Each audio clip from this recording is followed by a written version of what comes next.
ሰላም ጤና ይስጥልኝ የተወደዳችሁ ተመልካቾቻችን ከሲዳማ ብሮድካስቲንግ ኮርፖሬሽን ለምሽት 1 ሰዓት ያዝንላችሁን ዘገባዎች ይዘንላችሁ ቀርበናል። ከዜናዎቹ ጋር ሚካኤል ጋሞ ነኝ። አብራችሁን ቆዩ። የተገኘውን ታላቅ የምክክር ዕድል በኃላፊነት ስሜትና በአክብሮት ልንጠቀም ይገባል ሲሉ ጠቅላይ ሚኒስትር ዶክተር አብይ አህመድ ገለጹ። የኢትዮጵያ ሀገራዊ ምክክር ጉባኤ ማስጀመሪያ መርሃ ግብር በአዲስ ዓለም አቀፍ ኮንቬንሽን ማዕከል መካሄድ ጀምሯል። ሲዮኖናስ ተጨማሪ አላት። በመርሃ ግብሩ ጠቅላይ ሚኒስትር ዶክተር አብይ አህመድ ባስተላለፉት መልእክት ይህ ጉባኤ በቀላሉ የማይደገም በኢትዮጵያ ዘመናዊ ታሪክ ውስጥ የገዘፈ ዓላማ ያለውና ለአፍሪካ ምሳሌ የሚሆን ሁሉን አቀፍ መድረክ መሆኑን ተናግረዋል። አንዳንድ አጋጣሚዎች ያሻችሁን እንድትጽፉ ብዕርና ብራና ያቀብሏችኋል ያሉት ጠቅላይ ሚኒስትሩ የዛሬው መድረክም የታሪክ አጋጣሚውን ማዝለቅ ለሚፈልጉ ሰዎች በዚያ ብዕርና ብራና ላይ ሀገርን የሚገነባ ለዘመናት የሚታወስ ታሪክ ለመጻፍ እድል የሚሰጥ መሆኑን አብራርተዋል። አንዳንድ አጋጣሚዎች ከታሪክ ብዕርና ብራና ፊት ያቆማችኋል። ከታሪክ ብዕርና ብራና ፊት መቆም ብቻ ሳይሆን ያሻችሁን የፍቃዳችሁን መጽሐፍ እንድትችሉ ብዕርና ብራና ያቀብሏችኋል። ይህ ዛሬ የምንገኝበት መድረክ ልባም ለሆኑ ሰዎች የታሪክን፣ የአጋጣሚን፣ የእድልን ጠቃሚነት ማዝለቅ ለፈለጉ ሰዎች በዚያ ብዕር በዚያ ብራና ላይ ሀገርን የሚታደግ የሚጠቅም የሚገነባ ለዘመናት የሚታወስ ታሪክ ለመጻፍ እድል የሚሰጥ ነው። በተቃራኒው ይህንን እድል የማይጠቀሙና ሀገርን ከሚገነባ ይልቅ የሚያፈርስ ታሪክ ጽፈው የሚያልፉ መኖራቸውንም አንስተዋል። እድል ደጋግሞ እንደማይገኝም አይገነዘቡ ታሪክ ብራናና ብዕር ቢያቀብላቸውም ሀገር ከሚጠቅም ይልቅ የሚጎዳ ከሚገነባ ይልቅ የሚያፈርስ ከሚያበለጽግ ይልቅ የሚያደህይ ከሚያሰፋ ይልቅ የሚያጠብ ታሪክ ጽፈው ያልፋሉ። ያ ታሪክ ዛሬ በእኛ እንዳይደገም በታላቅ ኃላፊነት እንድትሰሩ ደግሜ በትህትና ልጠይቃችሁ እወዳለሁ። ባለፉት ጥቂት ዓመታት የተገኘውን እድል ሁሉ በመጠቀም በኢትዮጵያ የፖለቲካ የኢኮኖሚና የወታደራዊ ሪፎርም በማካሄድ በርካታ ውጤቶች መገኘታቸውን በማስታወስ ለዚህም የአዲስ አበባ ከተማን ልማት ለአብነት አንስተዋል። ዛሬም በምናገኘው እያንዳንዱን እድል በመጠቀም ለኢትዮጵያ ብልጽግና መሰረት ለመጣል እንተጋለን ሲሉም አረጋግጠዋል። የተገኘውን እድል የተገኘችውን አጋጣሚ ሁሉ በመጠቀም የኢትዮጵያን የፖለቲካ፣ የኢኮኖሚ፣ ወታደራዊ ሪፎርም ለማካሄድ ኢትዮጵያን ለማበልጸግ ኢትዮጵያን በታሪኳ ልክ ለማቆም ባደረግነው ጥረት ውስጥ እድለኞች ነበርንና እድል መጠቀም እንችላለንና ቢያንስ በቅርቡ በአዲስ አበባ ከተማ በነበራችሁ ቆይታ እንዳያችሁት ያን የቆሸሸ ከተማ አዲስ መልክ እንዲይዝ ማድረግ ችለናል።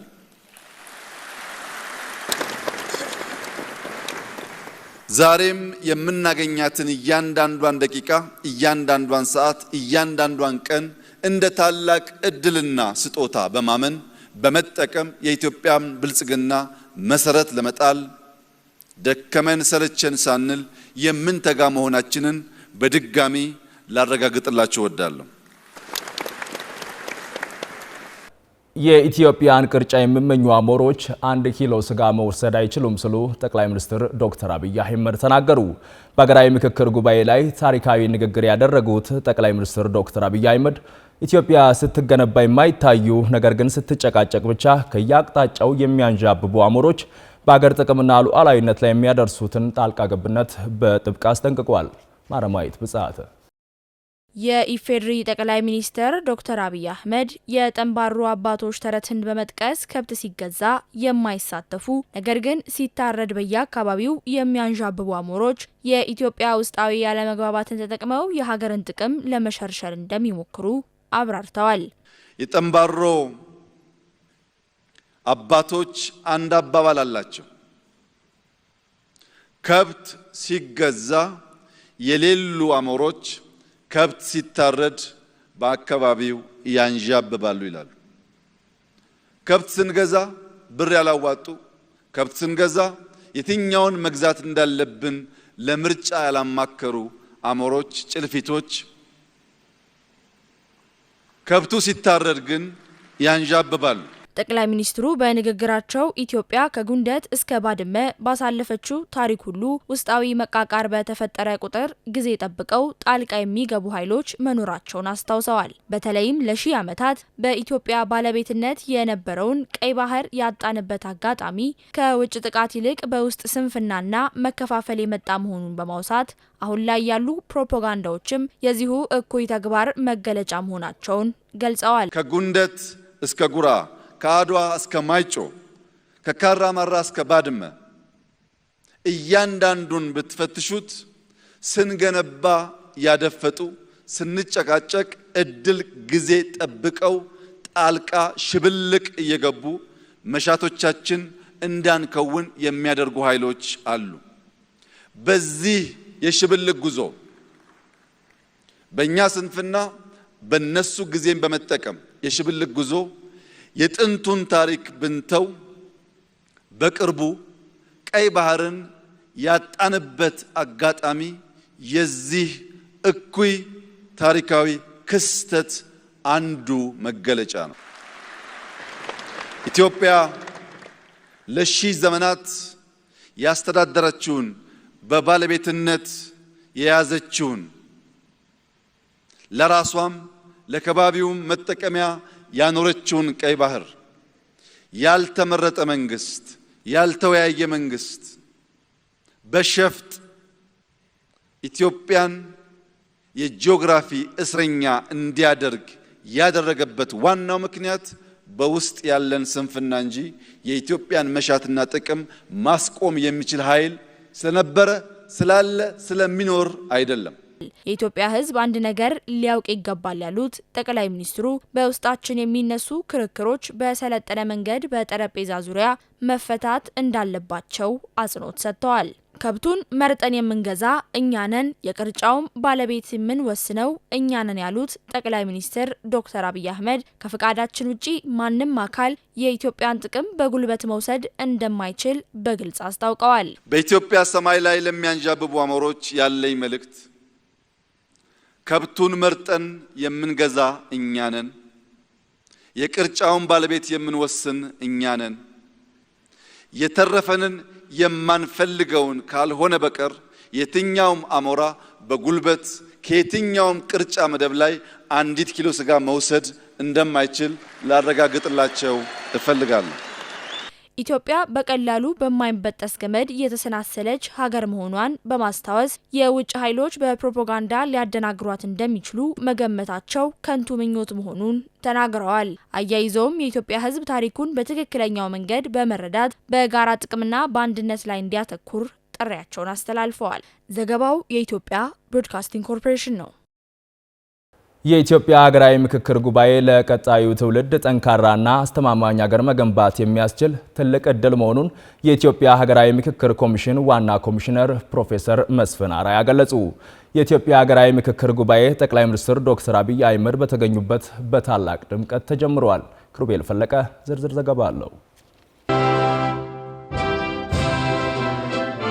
ይህ ታሪካዊ መድረክ በኢትዮጵያ አዲስ ምዕራፍ የሚከፍትና ለትውልድ የሚሻገር እንደሆነም ተናግረዋል። ኢትዮጵያ ሀገራዊ ምክክር ኮሚሽን ዋና ኮሚሽነር ፕሮፌሰር መስፍን አራያ በጉባኤው ላይ ባደረጉት መክፈቻ ንግግር ጉባኤው በሀገራችን የፖለቲካና ማህበራዊ ጉዞ አቅጣጫን የሚያቀና መሆኑን አስረድተዋል። ኢትዮጵያ የረጅም ዘመን ታሪክና የብዝሃነት ውበት ባለቤት መሆኗን ጠቁመው በዘላቂነት ለማስቀጠል የሚረዱ በርካታ የሀሳብ ልዩነቶችንና አለመግባባቶች ፈተና ሆነው ቆይተዋል ብለዋል። በተለይም ለዘመናት የተከማቹ የፖለቲካና የስርዓት ጥያቄዎች ዛሬም ድረስ የዜጎችን ሰላምና የሀገር አንድነት እየፈተኑ ይገኛልን ብለዋል። የሐሳብ ልዩነት በራሱ ችግር እንዳልሆነና የተለያዩ አመለካከቶች የዴሞክራሲ ህይወታችን አካል መሆናቸውን የገለጹት ዋና ኮሚሽነሩ ችግሩ የሚጀምረው እነዚህን ልዩነቶች በምክክር ፋንታ በኃይል በግጭት ወይም በመገዳደል ለመፍታት ሲሞከር እንደሆነም አስታውቀዋል። የተለያዩ አመለካከቶች የማንነታችንና የዲሞክራሲያዊ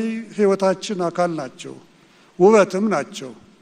ችግር የሚሆነው እነዚህን ልዩነቶች በምክክር ፋንታ በግጭት በመገለልና በኩርፊያ ወይም በኃይል ለመፍታት ሲሞከር ነው። ስር የሰደዱ ችግሮችን በኃይል በጊዜያዊ ማስታገሻዎች ወይም በአግላይ ሂደቶች በዘላቂነት መፍታት እንደማይቻል ታሪክ ያስተማረን መሆኑን አጽንኦት ሰጥተዋል። ብቸኛውና ዘላቂ መፍትሄ ታማኝ፣ አካታች፣ ግልጽና ሳይንሳዊ የሆነ ሀገራዊ ምክክር ማካሄድ መሆኑን ገልጸዋል። ጉባኤው ልዩነቶችን በሰለጠነ መንገድ ይዞ በጋራ መኖር የምንችልበትን ስርዓት የምንዘረጋበት መድረክ ነው ሲሉም ተናግረዋል። ምክክር ማለት ብዝሃነታችንን የምናጠፋበት ሳይሆን ልዩነቶቻችንን በሰለጠነ መንገድ ይዘን በጋራ መኖር የምንችልበትን ስርዓት የምንዘረጋበት መድረክ ነው። በተጨማሪም እርስ በርስ መደማመጥን፣ የሌላውን ህመም መረዳትን፣ የቆዩ የታሪክ ጠባሳዎችን መሻርንና በጋራ የወደፊት የሀገሪቱ ጣፈንታ ላይ መግባባትን የሚፈጥር ሀገራዊ ፈውስ የሚከናወንበት እንደሆነም አስረድተዋል። ይህ ጉባኤ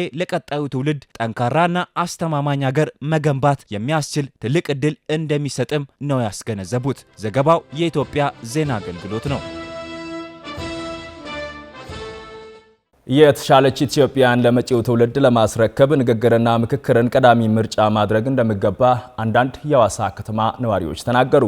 ኤስቢሲ ያነጋገራቸው አስተያየት ሰጪዎች ለሀገራዊ ምክክር መሳካት ሁሉም ኃላፊነቱን እንዲወጣም ጥሪ አቅርበዋል። የነዋሪዎቹን ሀሳብና አስተያየት ጀማል የሱፍ አሰባስቦታል፣ እንደሚከተለው ይቀርባል።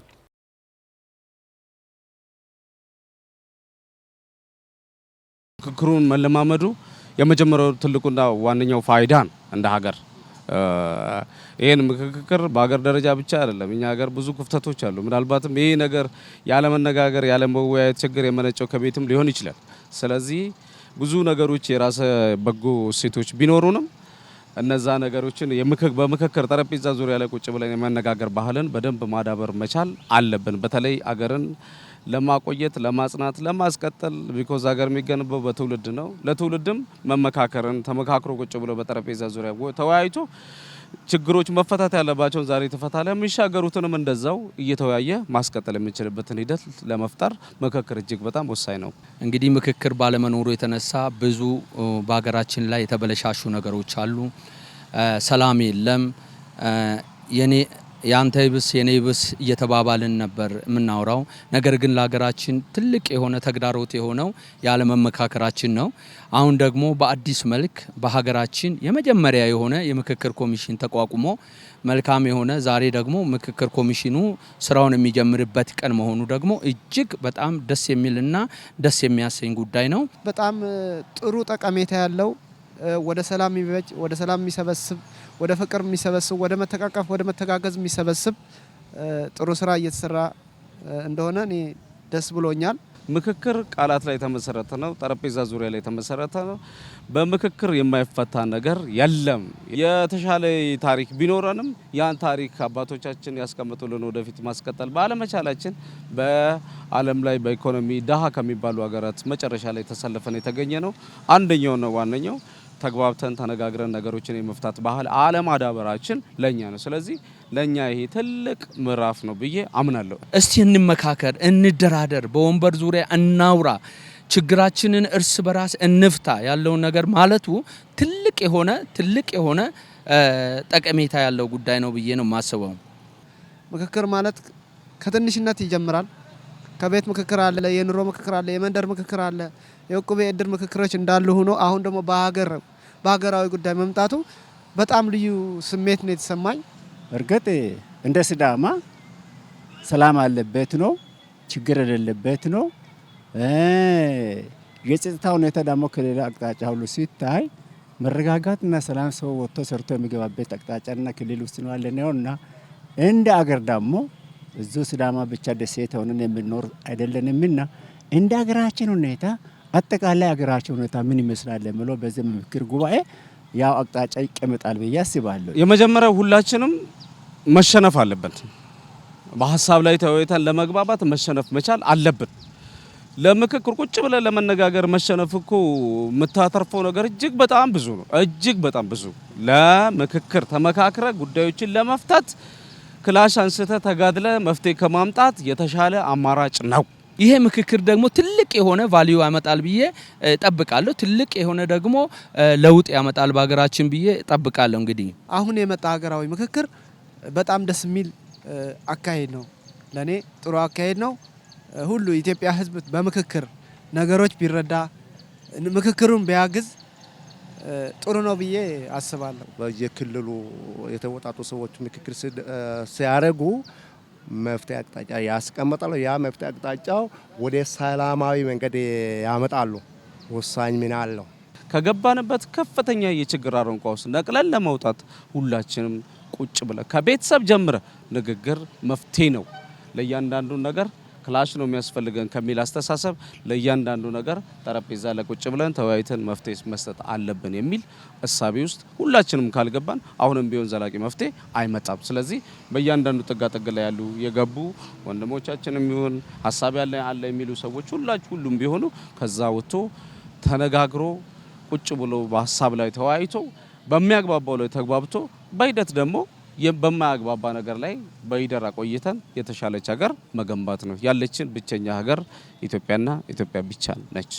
ህዝቡ ያመጣውን ሀሳብ ፍንትው አድርጎ ያስቀመጠውን ሀሳብ እንደ ሀሳብ ተንትኖ ዘርዝሮ አይቶ የትኛው ይሻላል ለህዝቡ አንድነት፣ ለኢትዮጵያ አንድነት፣ ለኢትዮጵያ ፍቅር የቱ ነው የሚሻለው የሚለውን ለይቶ አይቶ ነገሮችን መልካም በሆነ አጨራረስ ቢጨርስ ደስ ይለኛል። ከዚሁ ዜና ሳንወጣ ለኢትዮጵያ ሁለንተናዊ እድገትና ለውጥ ውይይትና ምክክር ዋና ጉዳይ መሆኑን የሐዋሳ ከተማ ነዋሪዎች ተናገሩ። ነዋሪዎቹ ከሀገራዊ ምክክሩ በአገር ግንባታ ረገድ ለውጥ የሚያመጣ ውጤት እንደሚጠብቁም ገልጸዋል። ባልደረባችን ሰላማዊ ቲቦ የነዋሪዎቹን ሀሳብና አስተያየት አሰባስባለች፣ እንደሚከተለው ይቀርባል።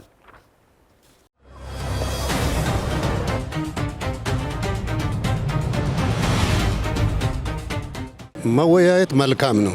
መነጋገር መፍትሄ ያመጣል። መነጋገር መቻቻልን ያመጣል። መነጋገር መተማመንን ያመጣል። መነጋገር ፍቅርን ያመጣል። መከባበርን ያመጣል። ማንኛውም ሁለት ግለሰቦች መሀል እንኳን ልዩነቶች ቢኖሩ በውይይት ነው የሚፈታው። እንደ ሀገር የጎደሉብን ያሉብን ችግሮች ለመፍታት መወያየት በጣም ወሳኝነት ያለው አጀንዳ ነው። ዛሬ ታሪካዊ ቀን ነው ብዬ አስባለሁ። መወያየት የሁሉም ነገር ቁልፍ ነው ብዬ አምናለሁ። በጣም ትልቅ ፋይዳ አለው ለኢትዮጵያ፣ ለልጆቻችን፣ ለሚቀጥለው ትውልድ አሁን ላለነው እና መልካም ነው ብዬ ነው የሚያስበው። መመካከር ያለውን ነገር ክፉንም ደጉንም በምክክር መፈታት ማለት እንደ ተማረ ሰው እንደ 21ኛ ክፍለ ሴንቸሪ እንደ ተማረ ሰው በምክክር ያው የማይፈቱ በወንበር ዙሪያ የማይፈቱ ነገሮች የሉም። ምክክር ወሳኝነት አለው። በጋራ በመወያየትና ሀሳብ በመለዋወጥ መፍትሄ ሊገኝ ይችላል እና ሰላም ሊመጣም ይችላል እና መወያየት በጣም ወሳኝና ጠቃሚ ነው። በሀገራችን ታሪክ በብዛት አሁን የምናየው ጦርነት ሲካሄዱ ነበር እና ብዙ ጉዳት ነው የምናየው በታሪክም የምናውቀውና ያ መደገም የለበትም። መወያየት በዓለም ደረጃም ቢሆን በሀገር ደረጃም ትልቅና ጠቃሚ በጣም ለውጥ ማምጣት የሚችል ብዙ ፋይዳ ያለው ጉዳይ ነው እና በጣም ወሳኝ መወያየት።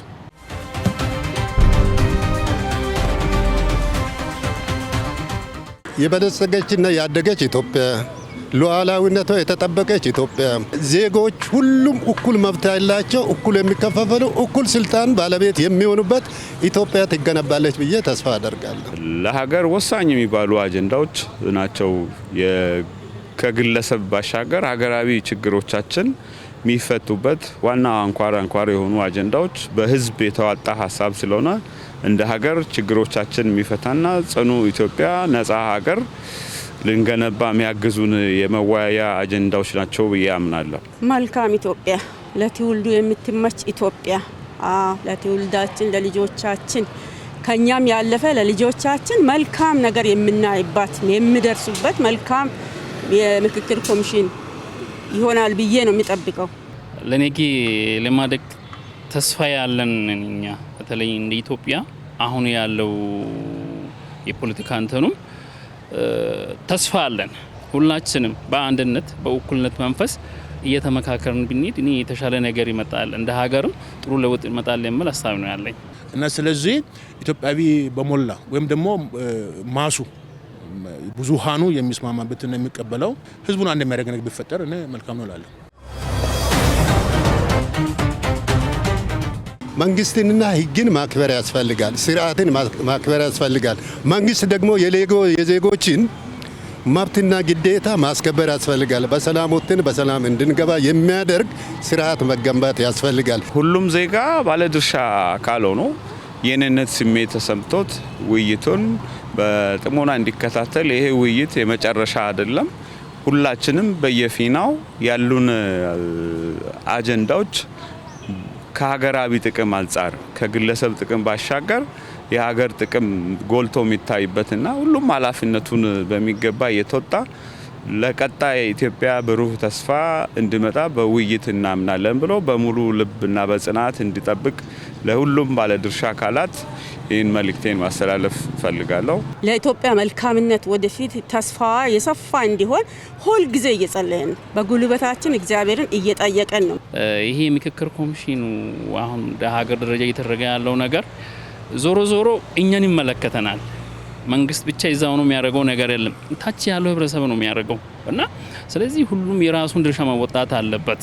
ጦር ይዘው ያሉትን በጫካም ያሉ ወንድሞች ከዛ ወጥተው ማለት ነው ወደ ማህበረሰቡ መጥተው ከመንግስትም ጋራ በጋራ ተስማምተው ሰላም የሚወርድበትና ኢትዮጵያ የነገ ኢትዮጵያ በጋራ የምትመሰረት በአብሮነት የምትመሰረትና ለህዝቦቿ ሰላምና መረጋጋት ደግሞ ለህዝቦቿ እድገት ትልቅ ፋይዳ ያላት ሀገር እንድትመሰረት የራሳቸው ጥረት ማድረግ አለባቸው ያስባለሁ።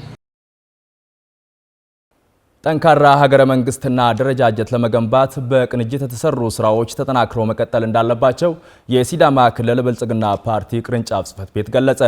ከምርጫ ድል ማግስት ጠንካራ መንግስት በሚል መሪ ቃል የሲዳማ ክልል የ2018 በጀት ዓመት የመንግስት የፓርቲ ስራ አፈጻጸም የግምገማ መድረክ ማካሄድ ጀምሯል።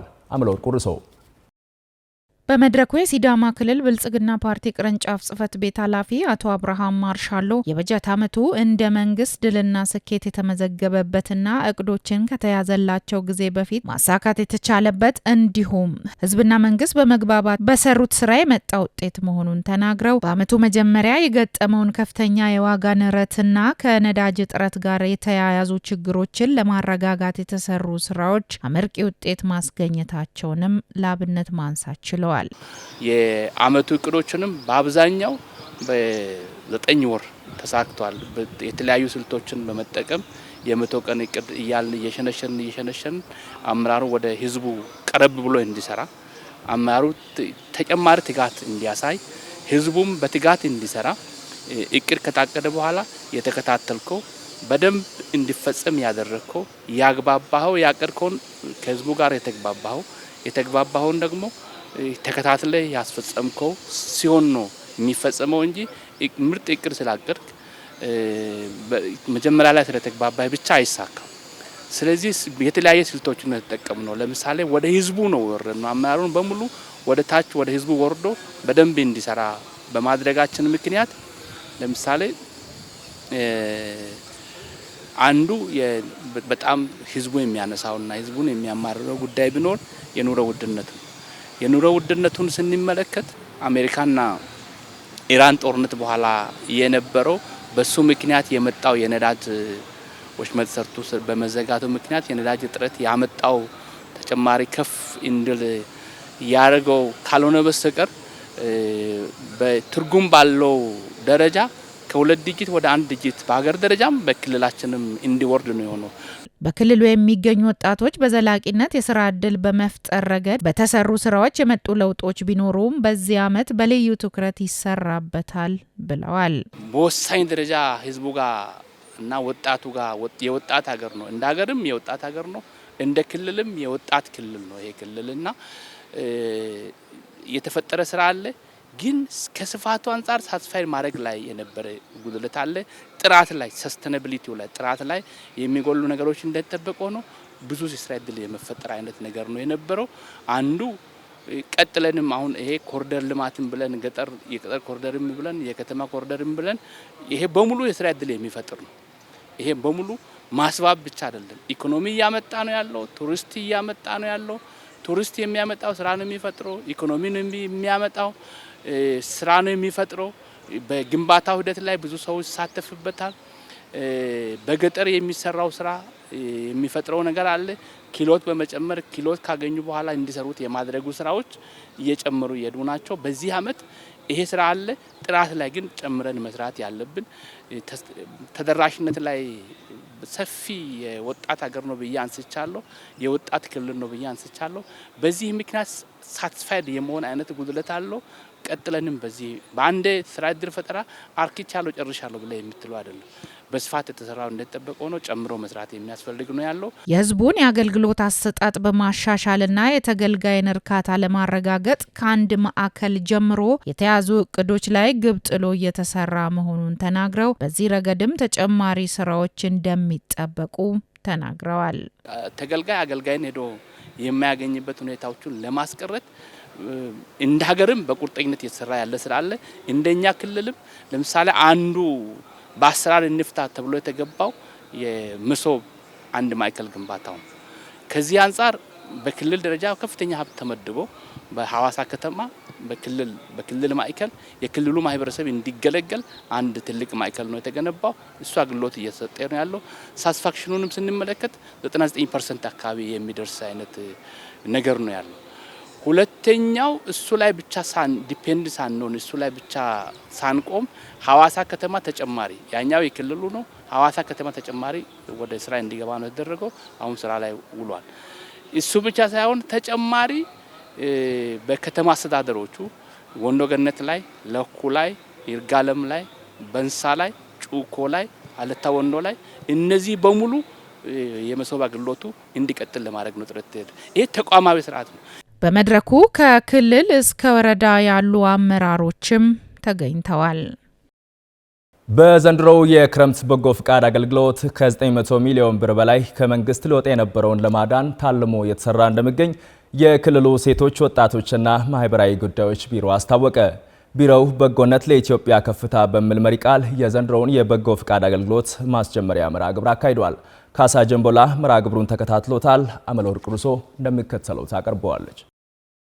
የክልሉ ሴቶች ወጣቶችና ማህበራዊ ጉዳይ ቢሮ ምክትልና የሴቶች ዘርፍ ኃላፊ ወይዘሮ ፍጹም በላይነ ለጋዜጠኞች በሰጡት ሀሳብ ቢሮው በዘንድሮ የክረምት ወራት የሚሰጡት በጎ ፍቃድ አገልግሎት ከሌሎች ለየት ያለ መሆኑን ተናግረዋል። ቢሮው በክረምት ወራት 16 አይነት አገልግሎቶችን እንደሚሰጥ ጠቁመው የሁሉም ባለድርሻ አካላት ተሳትፎ እንደሚያስፈልግም አስገንዝበዋል። የይርጋለም ከተማ አስተዳደር ሴቶች ወጣቶችና ማህበራዊ ጉዳይ ጽህፈት ቤት ኃላፊ ወይዘሮ ሰላማዊት ደንጉራ በበኩላቸው እየተሰጠ ያለው የበጎ ፍቃድ አገልግሎት ለችግር ለተጋለጡ የማህበረሰብ ክፍሎችና በአካባቢ ጥበቃ ላይ ያተኮረ መሆኑን ገልጸዋል። በዕለቱ አገልግሎቱ ላይ የተሳተፉ አስተያየት ሰጪዎችም በራሳቸው ፍቃድ ህብረተሰቡን ለማገልገል በመሰማራታቸው መደሰታቸውን ጠቅሰው ይህን ተግባር አጠናክረው እንደሚቀጥሉም አረጋግጠዋል። የተወደዳችሁና የተከበራችሁ ተመልካቾቻችን ከሲዳማ ብሮድካስቲንግ ኮርፖሬሽን ለምሽት ያዝንላችሁ ዘገባዎች የተከታተላችሁትን ይመስል ነበር። ዜናው ወደ እናንተ በማድረስ እኔ ሚካኤል ጋሞ ከመላው የስቱዲዮ ባለሙያዎች ጋር በጋራ በመሆን ነበር። ዜናው አበቃ። ሰላም።